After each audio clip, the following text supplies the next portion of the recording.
అందుకే యోబు అంటూ ఉన్నాడు, నా విమోచకుడు. యోబు విమోచకుడు ఎవరు? యేసుక్రీస్తు కాదు, యెహోవా దేవుడై ఉన్నాడు వారి ప్రకారం. కానీ విమోచకుడు ఎవరు? ఇక్కడ యేసుక్రీస్తు అయి ఉన్నాడు.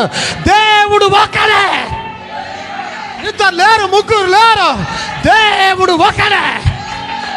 యోబు సాక్ష్యం ఇస్తూ ఉన్నాడు దాన్ని, నా విమోచకుడు. యోబు యెహోవా కాదని విమోచకుడు లేదు, ఆయనే నా విమోచకుడు. యూదులు చాలా భయంకరులు. వారు ఒక్క దేవుని ఆరాధిస్తారు, యెహోవాను మాత్రమే ఆరాధిస్తారు. కానీ యూదుడైన యోబు నా విమోచకుడు అని ఒక గురించి చెప్తూ ఉన్నాడంటే అతను ఎవరాయన? యెహోవా దేవుడై ఉన్నాడు ఆయన. పౌలు ఒక యూదుడు, ఒక మత ప్రవిష్టుడు, ధర్మశాస్త్ర గ్రంథాన్ని బాగా చదివినవాడు, ప్రతి లేఖనం బాగా ఎరిగినవాడు. ఆయన ఎప్పుడైతే కళ్ళు మూసుకుపోయినాయో ప్రభువా నువ్వెవడవు అన్నాడు అంటే యెహోవాని గుర్తుపట్టాడు అక్కడ ఆయన. He said, Lord, who art thou? ప్రభువా నువ్వెవడవు?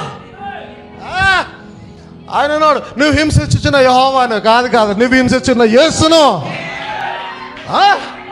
ఈయన పౌలు అనడమేంది, ఆయన నేను యేసుని అనడమేంది?